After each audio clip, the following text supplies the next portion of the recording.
Hello, everybody. It's me, James, again, with another comic vlog update thing. It's been a while. I think it's been like 2 months. I had a lot of stuff going on. I don't really know how I'm going to organize these kind of vlogs, but I guess I'll just start with like an update of like how I'm doing and how the comic's doing, and then get into like a subject.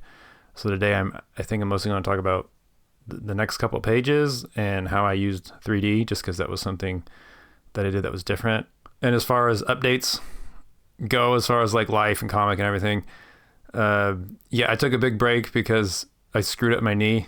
Lately, I've gotten really into HEMA, which is historical European martial arts, where you fight with a longsword and it can get pretty rough. And my knees weren't able to handle it, so I dislocated my patella on my left knee because I had very bad technique and I lunged too far, too fast, when I was too tired.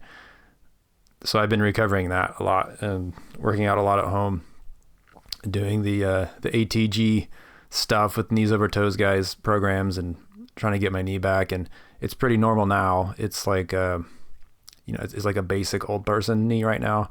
So I'm gonna try to get it back to the normal level that it was before I hurt myself and have it a lot stronger. But I don't have any regrets. I mean, I wish I didn't hurt my knee, but I had a lot of fun, and I'm hoping to get back to fighting again. And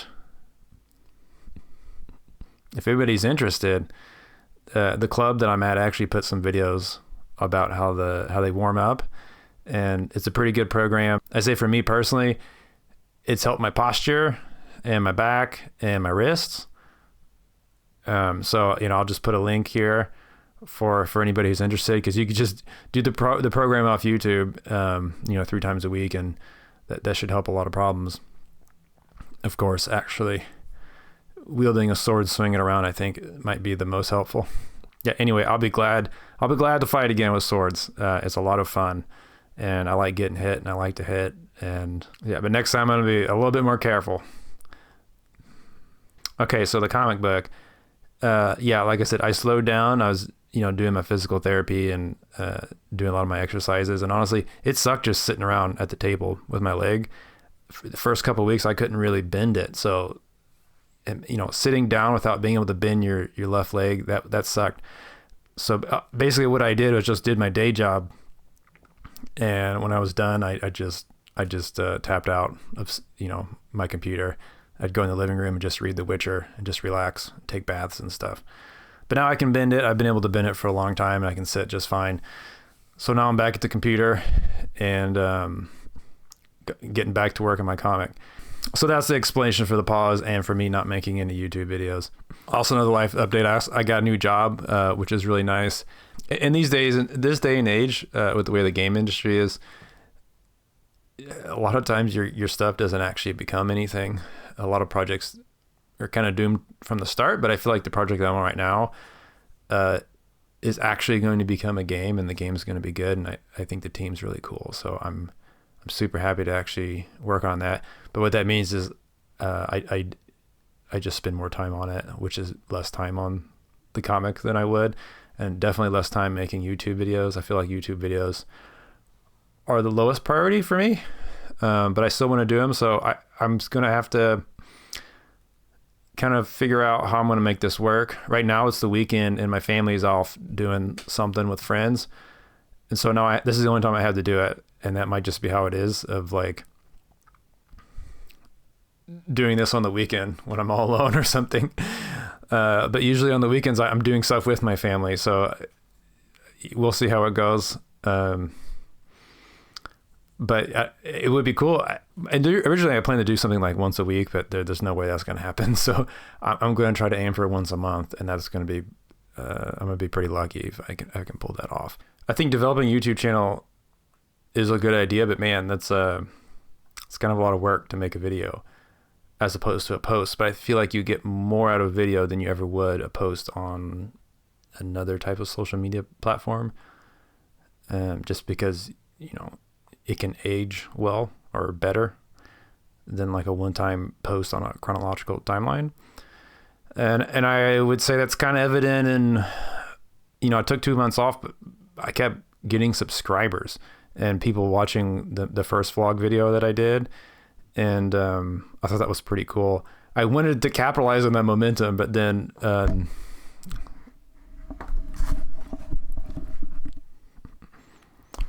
didn't. So let's take a look at it real quick.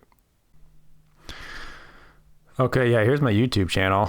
I am up to 154 subscribers. Look at the studio here. Yeah, so when's the last time I posted? I was getting like 20 subscribers a month, which is kind of cool. Now I'm down to 2 in the past month. So when's the last time I published? In June 8th. So that's 3 months. That's over 3 months. So I'm behind. But my most popular video here, which is nice, is my first vlog video about my own comic. It's got 1,000 views compared to the second highest, which is teaching myself comics, which is 483 views. So I'm happy with that. I know these are like super low numbers, but I'm always happy, man. I'm always happy if I get like one comment or a view. So the fact that, you know, people have clicked on this video 1,000 times and probably only watched 30 seconds maybe, still makes me pretty happy. Look at the analytics. I don't really know what this stuff means so much, but if anybody does, here you go. Here's some analytics. 4 hours of watch time. Okay, cool. Yeah, the average view duration of my most popular video is 25 seconds. Very nice. Oddly, the highest view time is my first one. Okay. I don't know what this stuff means. I know I'm pretty boring, but I'll get better as time goes. And might as well just look at Twitter, right? I think this is the one that I've been updating the most. I actually don't really use Twitter except to post updates to my comic and some Crash stuff. I mean to post like twice a week, and I legitimately forget that I have a Twitter, and I don't do it. I need to set alarms. I do have an alarm to upload my comic page, and that's the only reason that it gets uploaded to Twitter. But I thought was interesting to point out is I'm very happy to receive 4 likes on my latest page. And as we can see, when I post something I did for Crash Bandicoot, yeah, I get like 1,000 likes on this one.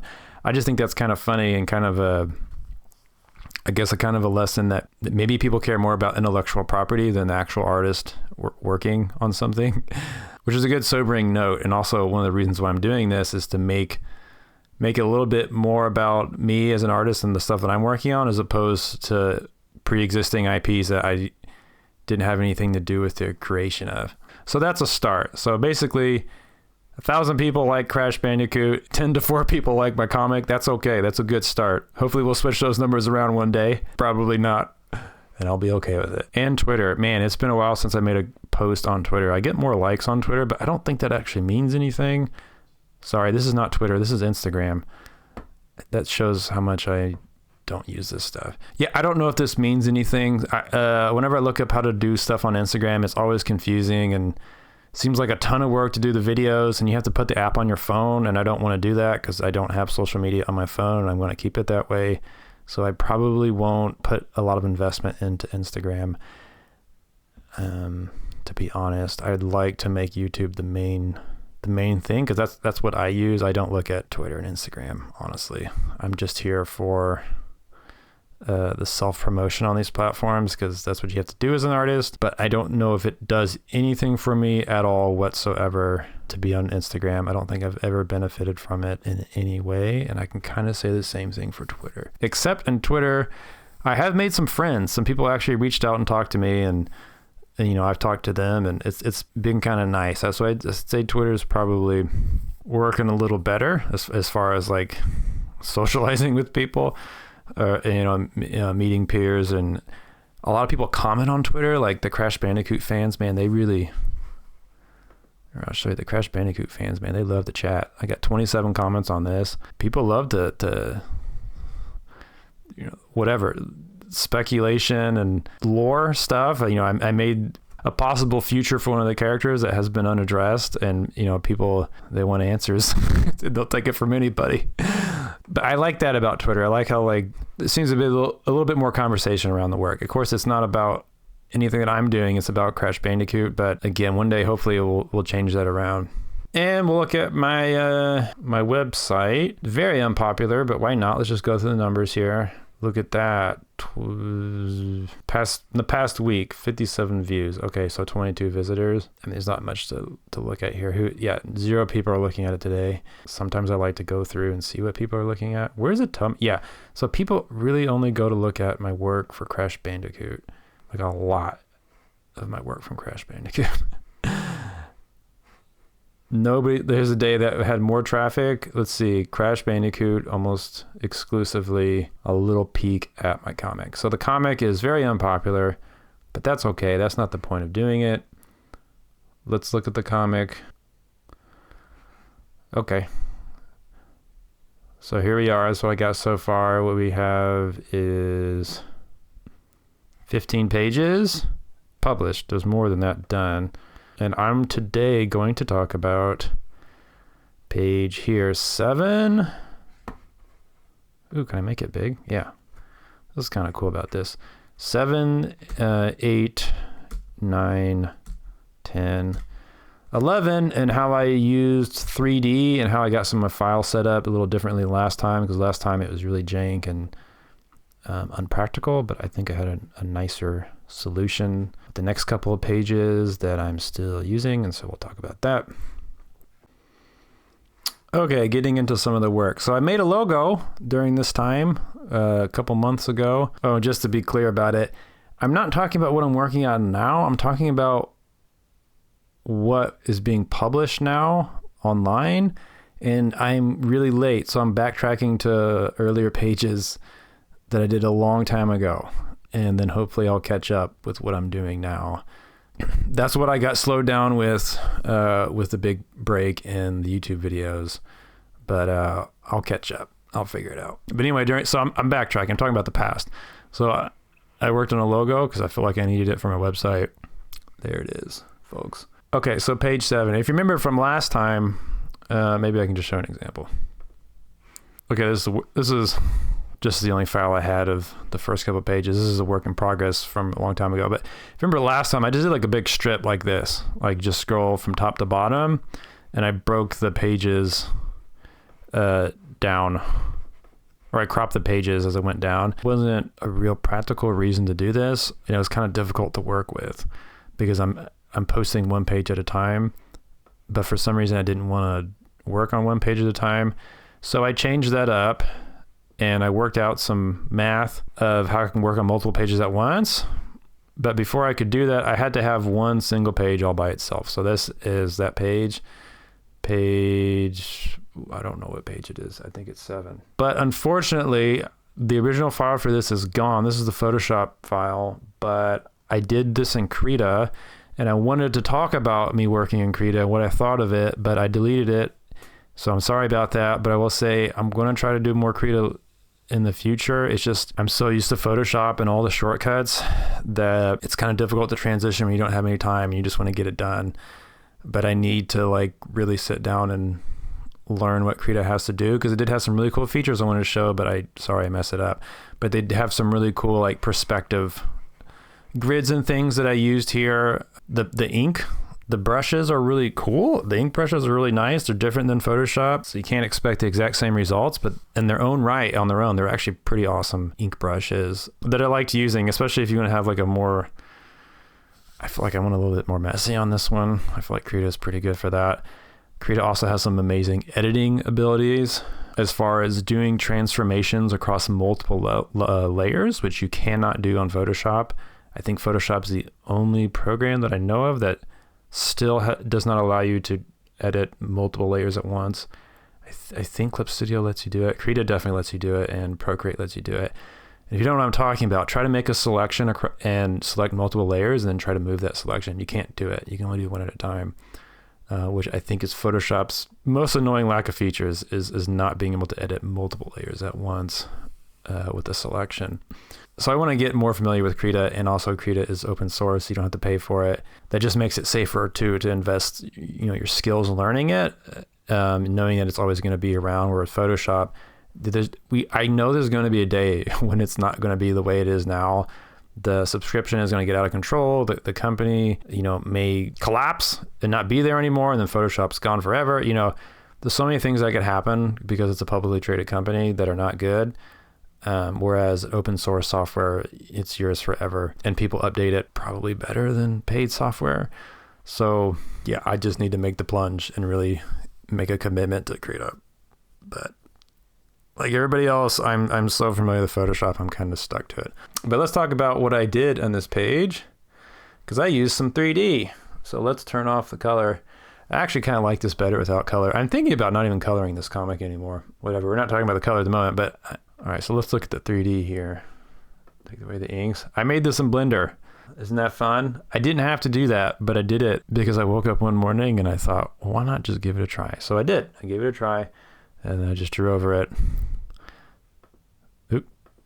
And then I inked it. So let's look at the Blender files, and I'll show you what I did.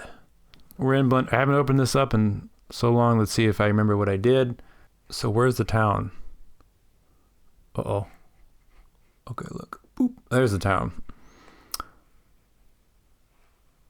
So I just, spent a few minutes making this in the most easy way that you can, but there's a way you can set up the cameras. You can set up these views for your shot, and over here in the scene collection, I don't, what's this little window called? I don't remember. The layers. Yeah, the layers. Okay, so you can set up cameras at different angles. So I knew I wanted it up shot. So I have this window here to set to the camera, and you have different cameras at different places, so you can get the different shots. And so like you can have a camera for each panel if you're going to use 3D, and I thought that was kind of cool. I don't remember how I did it, but that's an easy thing to look up on YouTube of how to set up a camera. Sorry, I should tell you how to do that, but I don't remember. I'll have to look it up and go back. But of course I have a camera here, and then I got an isometric camera further up above. But I know the cool thing about a camera is you can move it. Look at that. Move it, put it wherever you want. Zoom in, zoom out. Just different camera, different panel. Move it around like any other object. Okay, so let's look at the other pages. Window. Okay, so let's hide the guides. So there's the next 4 pages. As you can see, I did them all. This is like the new format that I'm working with, is like a 2x2 grid, just to have 4 up. And I made a Photoshop template to do this. So all I have to do is go to the spread. Boop, boop. And there you go. Of course, there is extras. And this is one of the reasons why I used Photoshop and instead of Krita for some of this is the guides wouldn't save in Krita. Like you'd make them in Photoshop and they wouldn't go to the Krita. So I wanted the guides because it tells me the red line is where the page is going to be cut. And then the blue line is like the safe area. And then this turquoise line is like the art area. And I feel like I need those. So I think I'm just going to say this pink border. I think I should just make another set of colors in the template itself, so I don't have to rely on guides, and then I can stick it in Krita and go back and forth easily without worrying about anything. Because it was cool to go back and forth, because Krita can do things that Photoshop can't. Anyway, that's a side. Getting sidetracked here, people. Okay, so here's the next 4 pages. We're talking about 3D. Let's do 3D here. So there's the 3D. I didn't have to use it, but I did again for fun. I don't have my thumbnails, but these aren't so different from my thumbnails. They just have better perspective because it's a 3D program. You can't mess it up, so it's kind of messy here.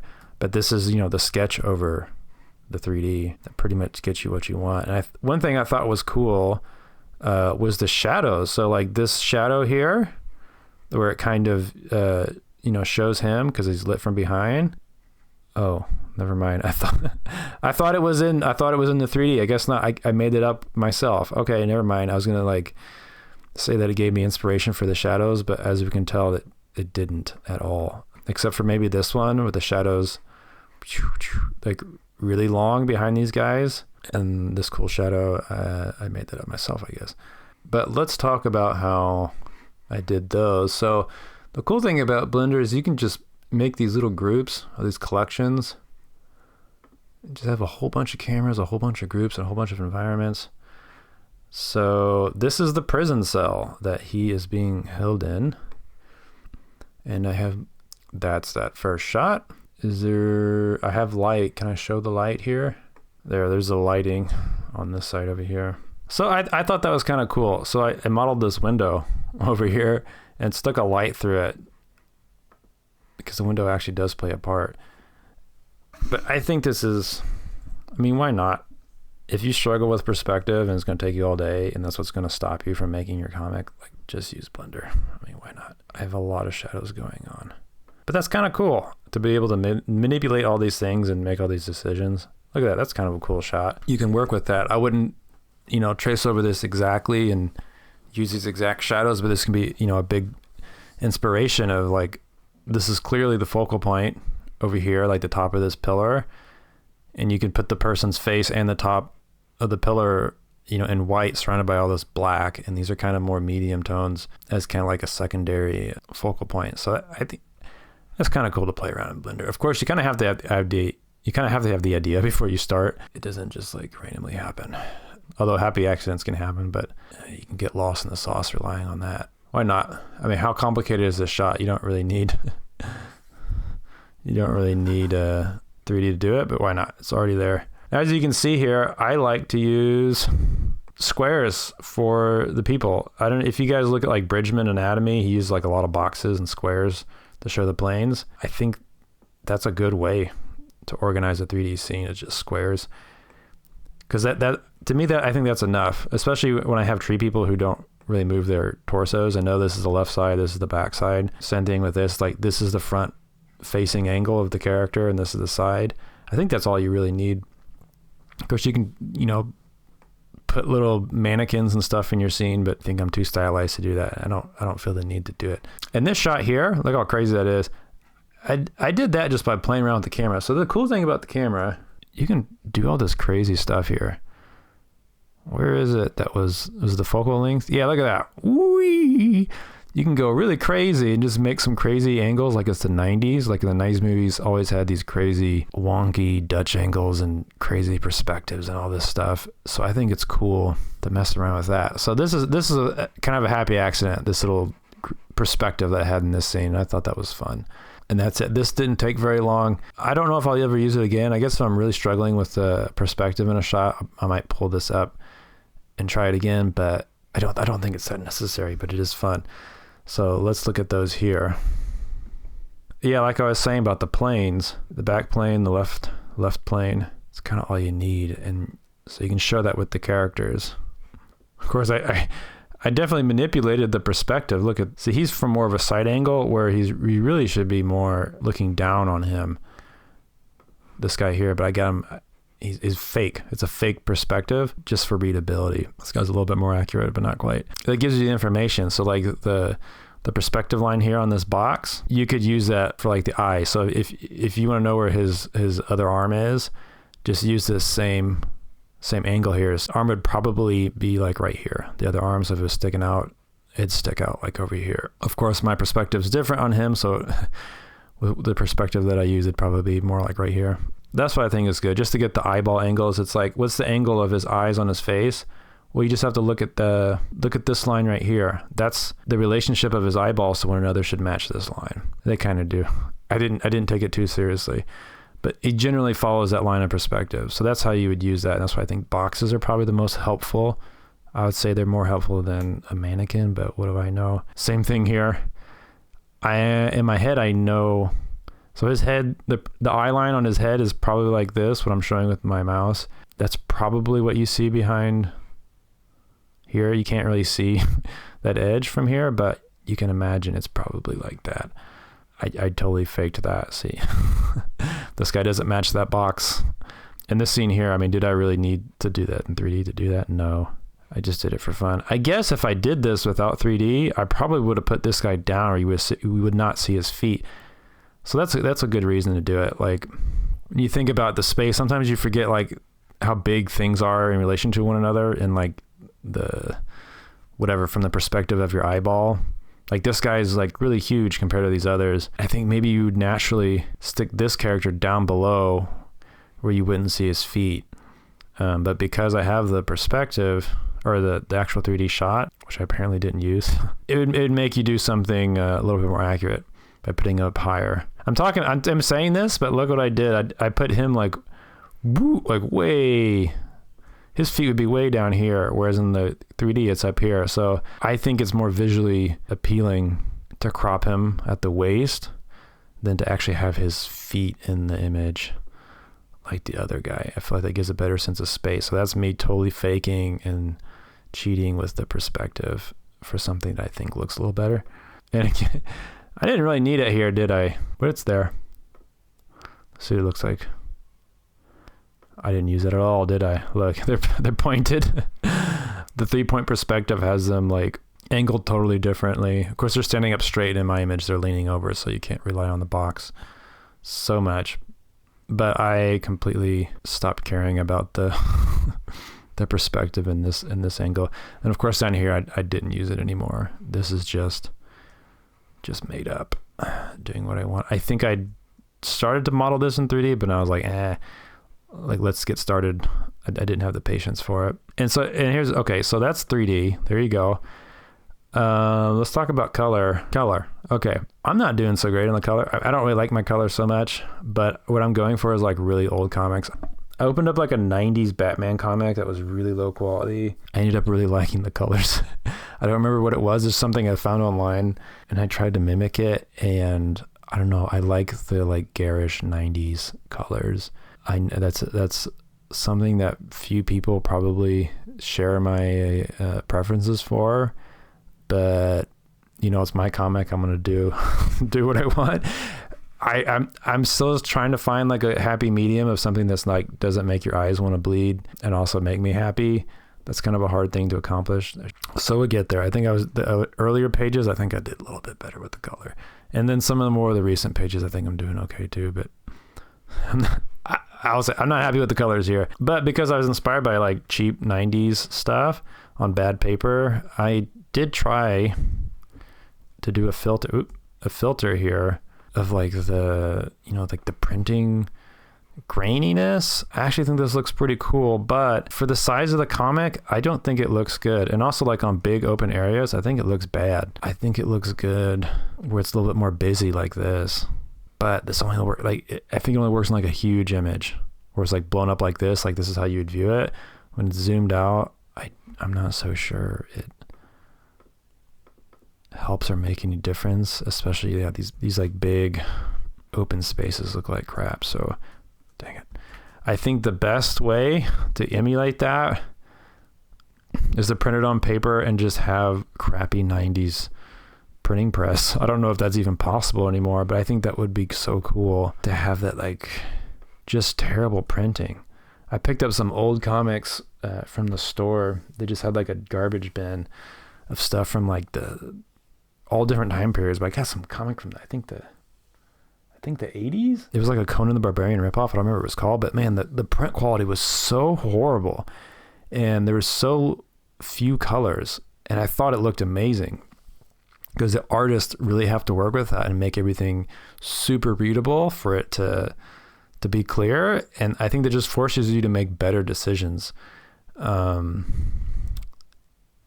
least that's my opinion, but I was really into it. So I don't know if it's possible to do 90s low quality print anymore, but I would do it if I could. But about colors in general, I mean, if anybody has an opinion, let me know, but I kind of feel like this looks better without the colors. Am I the only one who thinks that? I mean, take a look here. Boop. Boop. Right? I mean, you get some mood with the colors.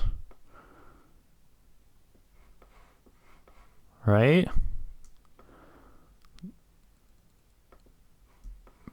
But I don't know if they're helping that much. I think about but maybe that's just me. I think that about comics in general, like especially modern comics, when I'm like, this would look good if there was no colors. And I kind of feel that way about my stuff too.